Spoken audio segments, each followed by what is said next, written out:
Administration को और खासकर ये जो हॉस्पिटल का अमला है, चाहे जहाँ कहीं भी है, मैं उनसे ये कह देना चाहता हूँ कि अगर ये पेशेंट्स के साथ इस तरह वो मतलब बात करेंगे, उनको इस तरह ट्रीट करेंगे, उनको इस तरह आंखें दिखाएंगे, हम उनकी आंखें नोच देंगे। अरे पेशेंट्स के साथ इतना जुल्म और हम तमाशा देखते रहेंगे इन लीडरों की तरह। ये जो हमारे लीडर हैं, एमएलए हैं, बाकी लोग जो हैं, इनकी तरह मैं तमाशा नहीं देखूंगा।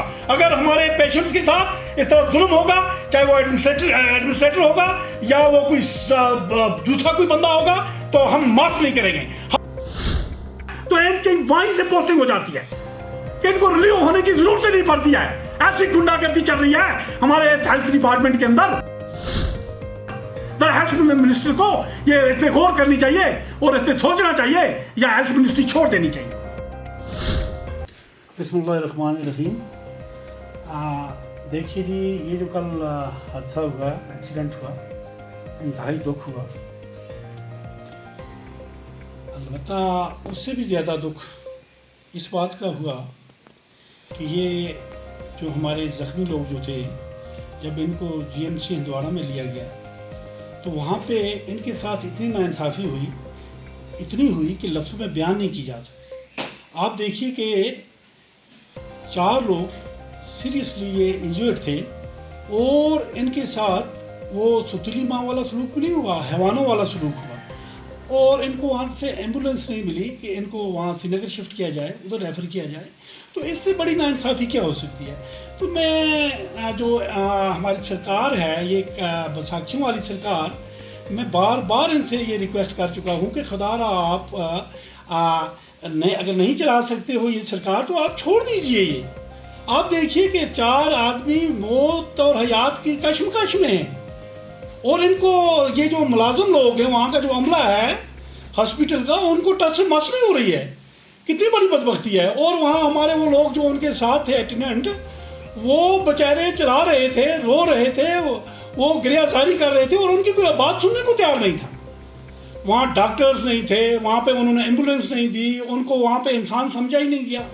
तो ये बड़ी दुखद बात है। मैं डीसी मैम को रिक्वेस्ट करूँगा यहाँ से कि वो फौरी तौर पे इस पर एक्शन ले लें। क्यों ये करनाइयों के साथ बार बार ये सुतली माँ का सलूक हो रहा है, ये नाइंसाफ़ी हो रही है, बार बार इन पे जुल्म ढाए जा रहे हैं। एक तरफ से कितना बड़ा हादसा हुआ, लोग ज़ख्मी हैं, मौत की कश्मकश में हैं, तड़प रहे हैं, और वहाँ से डॉक्टर लोग उनको धक्के दे रहे हैं, वहाँ का अमला उनको धक्के मार रहा है और वहाँ से उनको बैड लैंग्वेज का इस्तेमाल किया जा रहा है, बुरे अल्फाज इस्तेमाल किए जा रहे हैं। तो क्यों करनाइयों के साथ ये बार बार ऐसा हो रहा है। जीएमसी अगर वहाँ हंदवाड़ा में 1000 लोगों ने वहाँ ले लिया, तो क्या जीएमसी कपवाड़ा में नहीं हो सकती है, जो हमारा डिस्ट्रिक्ट हेडक्वार्टर है? तो वहाँ भी तो एक जीएमसी होनी चाहिए ना। ठीक है, हंदवाड़ा में है तो अच्छी बात है, लेकिन हमारे कहाँ मरे हुए थे ये लीडर। ये इस वक्त कपवाड़ा के 4-5 लीडर थे, मतलब आज भी हैं, पहले भी थे। यहाँ पे क्यों नहीं है जीएमसी? 1000 लोन साहब ने वहाँ ले लिया जीएमसी, तो यहाँ क्यों नहीं है? तो यहाँ मैं सरकार से ये रिक्वेस्ट करता हूँ कि यहाँ भी जीएमसी होनी चाहिए। और ये जो हॉस्पिटल के जो जहाँ के भी अमले हैं, इनको मुतरक किया जाए, इनको पंचुअल किया जाए, इनको रेगुलर किया जाए। जहाँ कहीं भी जाते हैं यही जुल्म है, यहाँ जहाँ कहीं भी जाते हैं यही तूफान आता है। पिछली बार भी कई हादसे हुए, हंदवाड़ा में इन्होंने रेफर किया, वहाँ स्टाफ ही नहीं है, वहाँ वो जो हैं तो वो काम ही नहीं करते हैं, वो धक्के देते हैं लोगों को। कल जो जुल्म हुआ है ये हम नहीं सह सकते हैं। ये इंतहाई बड़ा जुल्म हुआ है और इंसानियत का ये कत्ल है, ये इंसानियत के साथ जुल्म हुआ है, ये तमाम करनाइयों के साथ जुल्म हुआ है, तमाम इंसानों के साथ जुल्म हुआ है। आप देखिए, इधर से वो मौत की कश्मकश में, उधर से वो धक्के मार रहे हैं और क्या अल्फाज कैसे इस्तेमाल कर रहे हैं। जहाँ से जिस वो मेरे भाई ने वहाँ से वो बात की, वहीं खड़े खड़े, तो वो सुन के जिगर फट रहा है।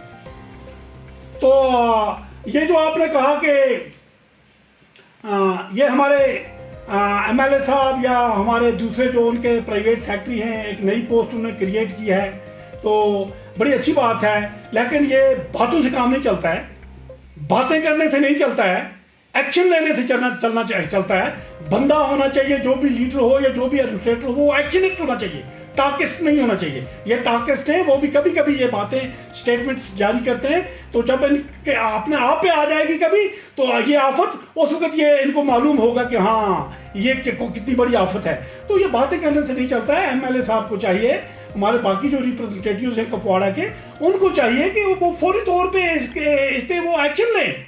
वो एडमिनिस्ट्रेशन से ये मतलब बोले कि भाई वो एक्शन ले ले। आप वो नहीं बोल रहे हैं, मैं बोल रहा हूँ यहाँ से बीजेपी के एक सीनियर लीडर होने के नाते मैं यहाँ से बोल रहा हूँ कि डीसी मैम जी को चाहिए मेहरबानी करके, वो एक अच्छी एडमिनिस्ट्रेटर हैं, उनको चाहिए कि फौरी तौर पे इस पर एक्शन ले लें। क्यों हमें भेड़ बकरी समझा जा रहा है?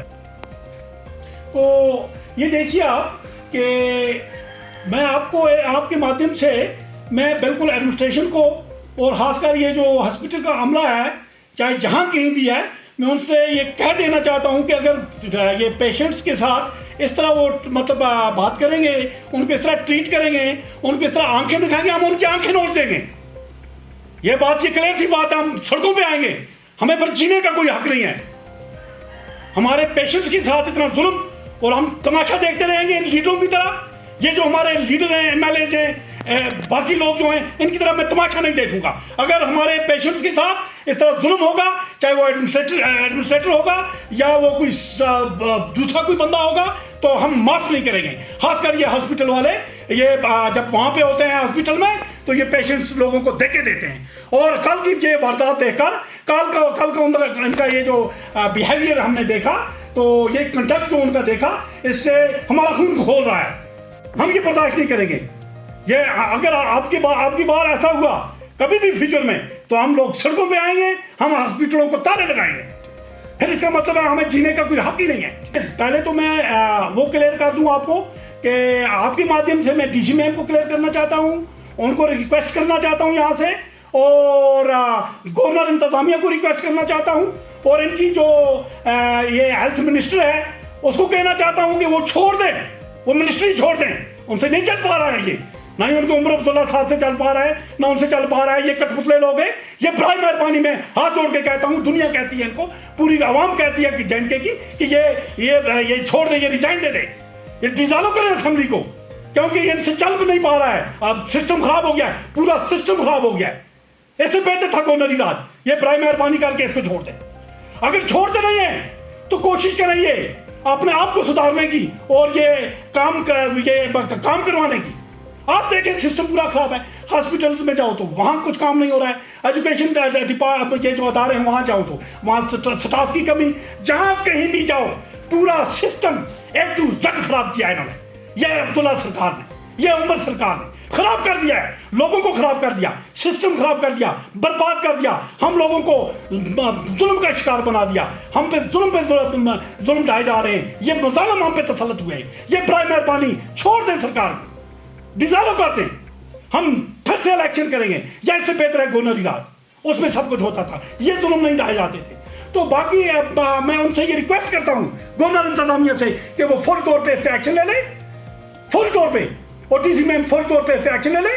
नहीं है तो हम कल परसों जनाब पे हड़ताल करेंगे, करना में बहुत बड़ी हड़ताल करेंगे, सबका यूर आवाम रोडों पे आएगी, हम रोडें बंद करेंगे, हम ये तमाम अदारे बंद कर देंगे। क्या जीने का हमें हक है? हमारे ये जनाब अली ये डेड बॉडियों को ये लाते मार रहे हैं, हमारे पेशेंट्स को ये लाते मार रहे हैं, उनको जनाब अली एम्बुलेंस सर्विस नहीं प्रोवाइड कर रहे हैं, उनको फर्स्ट एड नहीं दिया जा रहा है। ये कौन सा तूफान आ गया हम करनाइयों पे? क्यों बार बार हमें सताया जा रहा है? क्यों हमारे साथ ये जुल्म हो रहा है? तो ये मैं गवर्नर इंतजामिया से रिक्वेस्ट करता हूँ, डीसी मैम से रिक्वेस्ट करता हूँ कि फौरी तौर पर इस पर एक्शन लिया जाए। जो लोग भी इसमें इन्वॉल्व हैं उनको कड़ी से कड़ी सजा दी जाए। तो बाकी जो आपने कहा ये हॉस्पिटल का, हमारी हॉस्पिटल का वो हाल है जो किसी कबाड़ खाने का नहीं है। हमारी हॉस्पिटल का वो हाल है जो लफ्ज़ों में बयान नहीं किया जा सकता। बार बार हम ही करनाइयों को टारगेट किया जा रहा है। मुझे समझ नहीं आ रही है कि ऐसा क्यों हो रहा है। मैं कल परसों ही मतलब किसी क्वार्टर पे पहुंचा तो मैंने वहाँ से पूरा डेटा लिया कि भाई ये हमारे हॉस्पिटल में कितने लोग काम कर रहे हैं, कितने लोग, कितनी सैंक्शन पोस्ट कितनी हैं, यहाँ पे वैकेंट्स कितनी हैं, यहाँ पे इन पोजीशन कितने लोग हैं। तो आप सुन के थरथराहट हो जाएगी आपको भी और हमारी सरकार को भी और हमारी एडमिनिस्ट्रेशन को भी कि ये क्या तूफान हो रहा है। और सीएमओ कुपवाड़ा जो है हमारे, और सीएमओ कुपवाड़ा साहब से भी मैं रिक्वेस्ट करता हूँ, डायरेक्टर हेल्थ से रिक्वेस्ट करता हूँ, क्या यहाँ पर करना में भेड़ बकरियाँ हैं? क्यों इनके साथ नाइंसाफी बार बार हो रही है? आप जरा पोजीशन देखें करना है। ये जो हमारी हॉस्पिटल है इसकी पोजीशन क्या है? एसडीएच के इसको नाम दिया गया है, ये तो डिस्पेंसरी से भी कम है। आप देखिए, ये आपके माध्यम से मैं ऊपर भेजना चाहता हूँ ये सरकार को और खासकर गवर्नर साहब को और डीसी मैम जी को कि इस पर गौर किया जाए। हम करना में इंसान बसते हैं, हम भी हिंदुस्तान का हिस्सा हैं, बॉर्डरों पे खड़े होने वाले हम हैं, फौज के साथ खाना बिछाना चलने वाले हम लोग हैं। तो हमारे साथ ये नाइंसाफी क्यों हो रही है? इस पे इंसाफ किया जाए। आप देखिए कि यहाँ पे जो सेंट्रल पोस्ट है हमारी इस हॉस्पिटल में 149 है, 149 रेगुलर मुलाजिम जो है, और इन पोजीशन है 56 जो इस वक्त काम कर रहे हैं। और आप देखें वैकेंट पोस्ट है 93। तो कहाँ ये इंतजाम चलेगा? हम ये नहीं कहते हैं जो अमला यहाँ पे है वो नालायक है, ये नहीं कहते हैं जो अमला यहाँ पे है वो कायल है, सुस्त है, ये भी नहीं कहते हैं। ये भी नहीं कहते कि वो ड्यूटी नहीं देते। वो बेचारे करें क्या 149 का काम अगर ये 56 करेंगे तो कैसे करेंगे? उनके बस की बात ही नहीं रही है। जुल्म तो यह है कि पोस्टें सैंक्शन 149 है, काम कर रहे हैं 56 लोग और 93 पोस्ट वैकेंट है। और आप देखिए डॉक्टर्स यहाँ पे सैंक्शन पोस्ट जो है वो 31 है और वैकेंट जो है 19 पोस्ट वैकेंट है और सिर्फ 12 डॉक्टर्स काम कर रहे हैं। तो आप भी बताएं कि 12 लोग और 1 लाख से ऊपर की आबादी है यहाँ पे सैकड़ों में ये पेशेंट्स होते हैं और हादसात दिन ब दिन बढ़ रहे हैं। तो ये बेचारे 12 लोग कैसे कंट्रोल करेंगे? इनके पास की कहां ये बात है? तो सरकार क्यों ये हमला पूरा नहीं कर रही है? ऐसा क्यों जुल्म हम पे हो रहा है? और इसके बाद आप देखिए कि इनमें जो नॉन गैजेटेड है 118 है, 118 पोस्ट नॉन गैजेटेड की है और इनमें ये इन पोजीशन है 45 और 73 लोग इस वक्त क्या वैकेंसी जो हैं वो खाली पड़ी हैं। 73 वैकेंसी नॉन गैजेटेड की खाली पड़ी हैं। तो कैसे ये हॉस्पिटल काम करेगी? ये तो अंडर स्टाफ है ना। फिर आप देखिए यहाँ पे 7 लोग ट्रांसफर हुए एम्प्लॉइज, 7 लोग गैजेटेड ये मतलब अमला यहाँ से 7 लोग ये ट्रांसफर हुए हैं पिछले 5 सालों में और उनकी जगह एक भी नहीं आया। वो ट्रांसफर होके चले गए लेकिन उनकी जगह कोई दूसरा भेजा नहीं गया। ये नाइंसाफी नहीं है तो और किसको नाइंसाफी कहते हैं? फिर आप देखिए इसी तरह 22 एम्प्लॉइज जो हैं वो रिटायर्ड हुए पिछले 10 सालों में। 22 यहाँ पे एम्प्लॉइज रिटायर्ड हुए और उनकी जगह एक भी नहीं आया है, सब पोस्ट वैकेंट से। वरना रिटायर्ड होने के बाद 1 महीना बाद, 2 महीने बाद, 4 महीने बाद वहां पे लोग भेजे जाते हैं। फिर आप देखिए कि ये कोई प्रमोट हुए यहां से एम्प्लॉइज 3 लोग और उनकी जगह भी कोई दूसरा नहीं भेजा गया है, हॉस्पिटल को खाली किया गया। फिर आप देखिए यहाँ पे PHWs को यहाँ पे है ट्रांसफर हुए हैं यहाँ से असर सुधरा के। इंतहाई दुख की बात है 8 लोग जो यहां पे तैनात किए गए थे वो यहां से ये FMPHW यहां से वो अपना असर रसूख लगा के ट्रांसफर हो गए, कहीं कपवाड़ा में चले गए या श्रीनगर में चले गए। असर रसूख वाले लोग थे वो चले गए यहां से छोड़कर इस हॉस्पिटल को, यहां की डिस्पेंसरीज को, यहां के जो मेडिकल सेंटर थे उनको छोड़ के चले गए और वो वापस नहीं आए।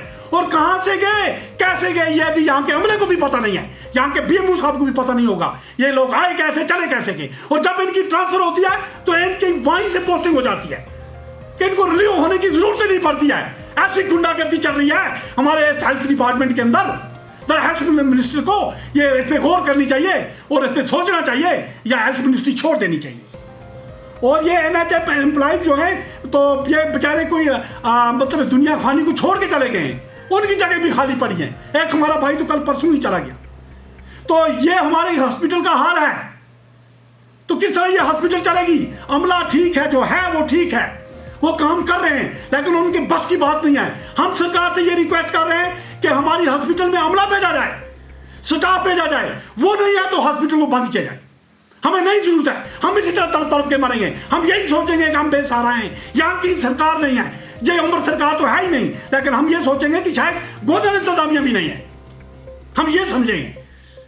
हम गवर्नर साहब से ये आस लगाए हुए बैठे हैं, उनसे ये रिक्वेस्ट करते हैं कि वो बराए मेहरबानी, चूंकि टीम के कैप्टन वो हैं, इस टीम के कैप्टन वो हैं, यहाँ पर ड्यूटी है, तो मैं उनसे रिक्वेस्ट करता हूँ गवर्नर साहब से, DC मैम से, कि फौरी तौर पे ये जो वहां यहाँ पे खाली पड़ी हुई वैकेंसीज हैं इनको पूरा किया जाए। और यहाँ के लोगों के साथ ये उम्र सरकार खेल खेल रही है, इनकी जिंदगियों के साथ खेला जा रहा है। तो ये हम खेल खेलने नहीं देंगे। इसका मुतबादल यही है कि हम गवर्नर साहब से रिक्वेस्ट करते हैं कि वो फौरी तौर पे यहाँ पे हमला भेजे, इस हॉस्पिटल को फंक्शन बनाएं। ये डिफंग हो चुकी है, यहाँ का हमला इंतहाई नाकाफी है, तो बड़ी उनकी मेहरबानी होगी।